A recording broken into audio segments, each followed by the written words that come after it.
ओम शांति। कोई भी थिंकिंग करते हैं, चलो कुछ भी हो, लेकिन जो थॉट को रोकने की कोशिश करते हैं, स्टेबलाइज होने की कोशिश करते हैं, ये एक एफर्ट है, ये एक कर्म है। ये कर्म जो है काज के बाद इफेक्ट होता है, कर्म के बाद उसका परिणाम होता है। ये जो आप कर्म करते हैं उसका क्या परिणाम होता है, फिर वो परिणाम काज का इफेक्ट, काज का काम करता है, फिर उसका क्या इफेक्ट होता है। You can't totally prevent your mind, your mind is active. आपका मन जो है वो कार्य कर रहा है, रोकना भी एक कर्म है। और उस कर्म के बाद फिर उसका क्या इफेक्ट होता है, ये कुछ इस तरह से चर्चा हुई, एग्जैक्टली मुझे भी याद नहीं है। उसको अच्छा लगा कि ये सूक्ष्म बात है, सोचने की जरूरत है। लेकिन कहने का भाव ये है कि सूक्ष्म से सूक्ष्म भी कर्म हो, हमारा पुरुषार्थ हो, हमारा कोई एक्शन हो, वो वेस्ट नहीं जाता, वो असर तो लाता है। तो इसलिए जो हम पुरुषार्थ करते हैं उसे कभी कभी अगर निराश हो जाते हैं, ये गलत है। ये निराशा हमारा बहुत शत्रु है, ये हमारे रास्ते में बहुत बड़ी रुकावट है। बाबा कहते हैं निश्चय आत्मा विजयती, निश्चय रखो कि ये रास्ते में मेरी रुकावटें सब मैं दूर करके रहूंगा। मैंने अपने लक्ष्य तक पहुंचना भी है, चाहे जो कुछ हो जाए, आई मस्ट। ये जहां पर डिटर्मिनेशन होगी, निराशा नहीं आएगी, वरना निराशा आ जाएगी। जो व्यक्ति, जिसको कहते हैं मन के हारे हार है, मन के जीते जीत, जिसका मन हार गया वो तो हार ही गया, उसकी डिफीट हो गई। ऐसा जीवन में कभी नहीं आने देना चाहिए। तो पुरुषार्थ अथक वो है, जैसे हम सेवादारी के लिए कहते हैं, ये अथक सेवादारी है। ऐसे पुरुषार्थियों में भी अथक पुरुषार्थी होते हैं, जो थकते नहीं हैं। अरे भाई 60 साल योग लगाया है, बाबा के तो बन ही चुके हैं, अब हमारे जीवन में और लफड़ाई क्या है, अब क्या करने का है। थक नहीं जाते। रात के राही थक मत जाना, सुबह की मंजिल दूर नहीं। ये तपस्या है, साधना है। इसमें एक भी एब्सेंट, एक भी नागा आने नहीं दो। अगर आपने कहीं ढील की और वो मिस करने लगे तो देन डाउनफॉल शुरू हो जाएगा। There is no end. सावधान रहो, चाहे आप कितने भी बड़े योगी हों, कितने भी वर्ष आपने पुरुषार्थ किया हो, साधना आपकी बहुत ऊंची क्वालिटी की हो, ये अभिमान कभी सूक्ष्म मन में विचार कभी भी नहीं आना चाहिए। कर लिया, अब क्या बात है, अब क्या जरूरत है। ये विचार ही गलत है, ये गिरावट का साधन है। करते चलो, करते चलो, करते चलो, ये बात, निराशा उसमें ना आए। दूसरी बात यह है कि हमारे जीवन में कई ऐसे हैबिट्स हैं, कमियां हैं, कमजोरियां हैं, खराबियां हैं, जो लगता है ये तो मामूली सी बात, कोई खास नहीं है, थोड़ी सी है। शब्द है थोड़ी सी, लिटल, जस्ट ए लिटल। शुरू में आदमी सिगरेट पीता है तो पहले पहले एक दिन में कोई सारी डब्बी तो नहीं खत्म कर देता, एक सिप लेता होगा, एक सिगरेट पीता होगा, आधी पीता होगा, अच्छी भी नहीं लगती होगी। They always start from a little, थोड़ी से ही शुरू करता है व्यक्ति, थोड़ी थोड़ी करके ही चीज बढ़ती है। इसलिए इसकी गफलत मत करो कि मेरे में ये खराबी जो है थोड़ी सी है, ठीक हो जाएगी। वो एक दिन आपको हड़प कर देगी, सारा एनगल्फ कर लेगी। ध्यान दो, उस थोड़ी सी को निकालो। Little drops of water make the mighty ocean, little grains of sand make the mighty deserts, कहते हैं ना। Little and little makes a mickle, थोड़ा थोड़ा करके, बूंद बूंद करके तालाब बनता है। तो ये बढ़ती जाएगी, ये सारी चीजें बढ़ती हैं, बीमारी बढ़ती है। निप दी विल इन दी बड जिसको कहा जाता है, शुरू से ही उसको समाप्त करो। तो थोड़ी कह के जो टाल देता है वो बड़ी गलती कर बैठ, बाद में पछताता है कि मैंने ऐसा नहीं समझा था। तो ये गफलत भी कभी नहीं करनी चाहिए। हम में सब में कुछ न कुछ ऐसी बातें हैं जो ठीक होने की हैं और हम उनकी तरफ गाफिल हैं। हम उनको थोड़ी समझ के चला रहे हैं, उसका नतीजा जो है वो खतरनाक है। इसका कुछ ख्याल करने की जरूरत है, थोड़ी नहीं है। कई दफा हमने अखबारों में न्यूज पढ़ी, एक अखबार में एक दफा था कि एक 5 स्टार होटल था, एक अच्छे कमरे में एक जो रहने वाला था रहा हुआ था, रात को पढ़ते पढ़ते उसके हाथ में सिगरेट थी, पीता रहा, रखता रहा, वो जो एस्ट्रे होती है, और आखिर में नींद आ गई उसको और सिगरेट उसकी जलती रही। पता नहीं पास में क्या था क्या नहीं था, आग भड़क गई धीरे धीरे, वो सोया पड़ा रहा। सारे होटल को आग लग गई एक सिगरेट के बट से, बर्निंग बट से, छोटे से टुकड़े से था, थोड़ा था, और इतना बड़ा मल्टी स्टोरेज, इतना आलीशान बना हुआ होटल समाप्त। किसी कमरे में आप घास भर दो, उस घास में एक छोटी सी चिंगारी जो है, आग की स्पार्क डाल दो, क्या होगा? सारा आग लग जाएगी। तो थोड़ी सी चीज को थोड़ा मत समझो, वो मल्टीप्लाई हो जाती है, बढ़ जाती है। ये जिन लोगों ने राज गंवाया है, हिस्ट्री आप पढ़ के देखिए, कई लोगों ने उनको समझाया ये गलत काम कर रहे हो। शुरू में वो 2-4 लोगों ने उनको बताया कि महाराज आप ये ठीक नहीं कर रहे, इसका नतीजा ठीक नहीं। उन्होंने समझा 2-4-5 लोग ऐसे विरोध करने वाले हैं, कोई बात नहीं, इनको दबा दो। दबाने की कोशिश की, नतीजा ये हुआ राज गंवाना पड़ा, राज से हाथ धोने पड़े, क्योंकि उन्होंने ये नहीं समझा कि ये बढ़ जाएगा, वक्त पर उसकी तरफ ध्यान नहीं दिया। तो जिसको बाबा कहते हैं अलर्ट बनो, अलर्ट बनो, एक्टिव बनो और अलर्ट बनो, बाबा की बहुत सारी मुरलियों में है एक्टिव और अलर्ट बनो। और हमको क्या अलर्ट बनना है? कोई हम हिंदुस्तान और पाकिस्तान की लड़ाई के मोर्चे पर खड़े हैं कि बंदूक लेके हम अलर्ट रहे? हम वो अलर्ट तो नहीं बनने वाले ना। हमारा अलर्ट ये है कि जो हमारे शत्रु 5 विकार हैं, उनसे जो हमारी लड़ाई है, उनसे अलर्ट रहो। वो थोड़ा थोड़ा करके आप में प्रवेश करेंगे। थोड़ा सा ये खा लो, थोड़ा सा ऐसा कर लो, कोई फर्क नहीं पड़ता। इतने बरस के तुम योगी हो, तुम्हारे ऊपर इसका कोई असर होने वाला नहीं है। समझा? कर लेता है आदमी, लोगों के बहकाने से, करने से कर लेता है। वो थोड़ा थोड़ा खा जाता है उसको पूरा ही।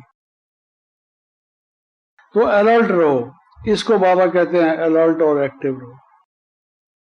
इतनी की हुई साधना, तुम रोज सुबह उठते रहे, नहाते धोते रहे, ठंडी में भी गर्मी में भी, नींद का त्याग किया, चाहे कितने बजे भी सोए, तुमको ईश्वर की लगन थी, तुमने और कुछ इकट्ठा करने की कोशिश भी नहीं की, और एक ही तरफ धुन लगा के चलते चले। अब थोड़े से में तुम फंसने लगे, मारे गए तुम जी, तुम्हारे गिरावट के दिन आ गए। तो इसलिए इस चीज का ख्याल करना चाहिए थोड़ा। ये गफलत बहुत खराब है, थोड़ा। फिर तीसरी बात ऐसी है, पोस्टपोनमेंट, पोस्टपोन कर देना, आज नहीं करते, कल करेंगे। Never postpone good things in life.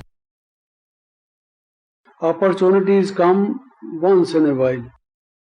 आपके द्वार पर आकर कोई खटखटाता है,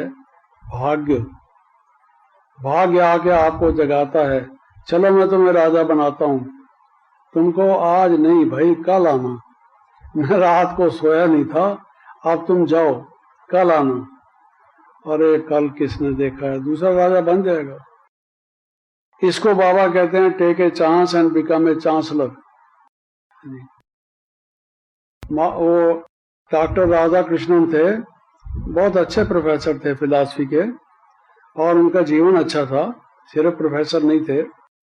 वहाँ कलकत्ता के जिज्ञासुओं ने, रिसर्च स्कॉलर्स ने उनको बग्घी में बिठा के शहर में जुलूस निकाला, घोड़ा नहीं लगाया, खुद खींची उनकी बग्घी। उसका महत्व था डॉक्टर राधा कृष्णन। बाद में पॉलिटिकल फील्ड में आने के बाद क्या बने आप सब जानते हैं। तो उसने कहा है, मैं तो प्रोफेसर था, रिटायर हो जाता।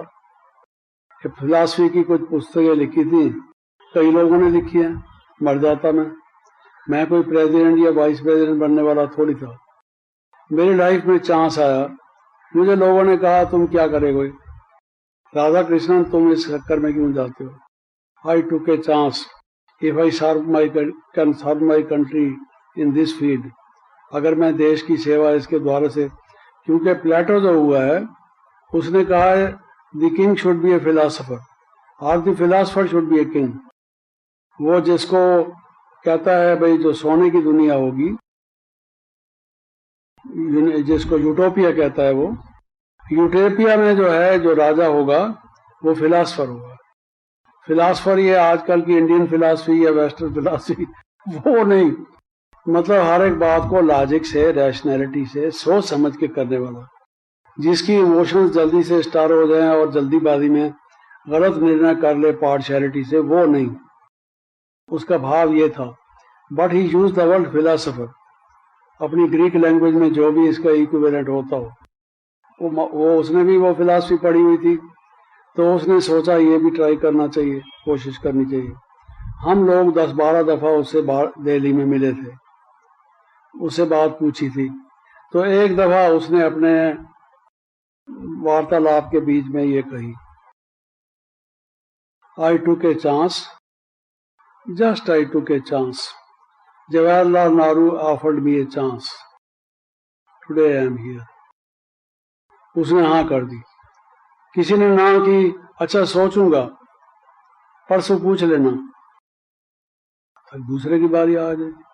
उसने उसी देन एंड देयर कह दिया, आप मेरे से समझते हैं देश की कोई सेवा हो सकती है तो हाजिर हूं। मान गया तो उसने बात पक्की हो गई, खत्म हो गया। तो अच्छा काम कोई भी है, सेवा का चांस मिलता है, मान लो हम कहें भाई आप तो रहने दो, मैं बहुत थका हुआ हूं, आज नहीं होगा, ये सेवा का चांस आपको फिर इसी कंडीशन में, इन्हीं लोगों का इसी हाल में नहीं मिलेगा।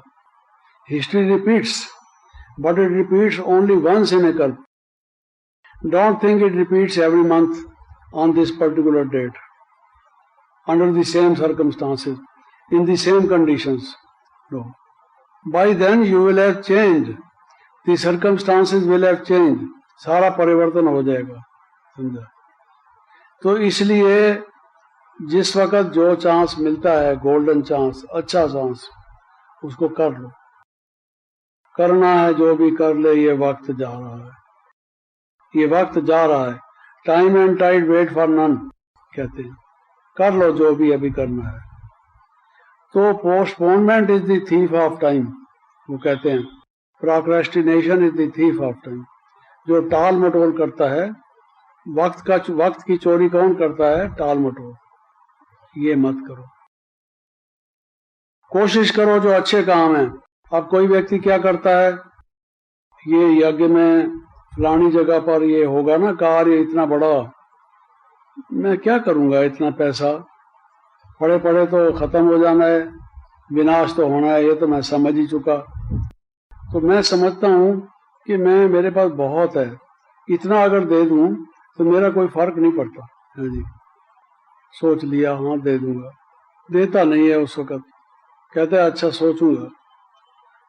फिर उसके बाद कहता है अरे भाई यहाँ ब्रह्मा कुमारी इंस्टीट्यूशन में क्या कमी है, तू काहे को चक्कर में पड़ता है, तू अपना पैसा अपने पास रख, तेरे काम आएगा, देने वाले और बहुत है, समझा।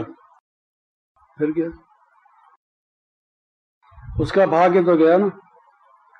जब कभी आपके जीवन में गोल्डन थॉट आए, अच्छा विचार आए, कर लो। पता नहीं अगला श्वास आएगा कि नहीं आएगा, अपनी भारत की भाषा में ऐसे कहते हैं, हर एक बात को श्वासों में बोलते हैं। याद करो श्वासोश्वास, अगला श्वास, ये पिछला श्वास, श्वास की बात करते हैं, समझा? तो ये समझ के करो कि जो अच्छा काम है उसको पोस्टपोन मत करो। Never never postpone good things in life. If you really want to reach your goal in time, अगर कोशिश करना चाहते हो तो थोड़ा थोड़ा भी अगर पुरुषार्थ होता रहे ना से, वो भी अच्छा है, नागा नहीं होना चाहिए। एक गाड़ी अगर पूरी तरह से खड़ी हो जाए फिर उसको धक्का दे के चलाने में बड़ा मुश्किल होता है। अगर थोड़ा सा वो चल रही हो, थोड़ा धक्का देने में स्पीड उसकी एक्सेलरेट हो जाती है। ये लॉ ऑफ फिजिक्स है, साइंटिफिक फैक्ट है। तो थोड़ा थोड़ा करके भी करो। और फिर दूसरा ये, पोस्टपोन अच्छी चीज को मत करो। पोस्टपोन करो, खराब चीज को पोस्टपोन करो।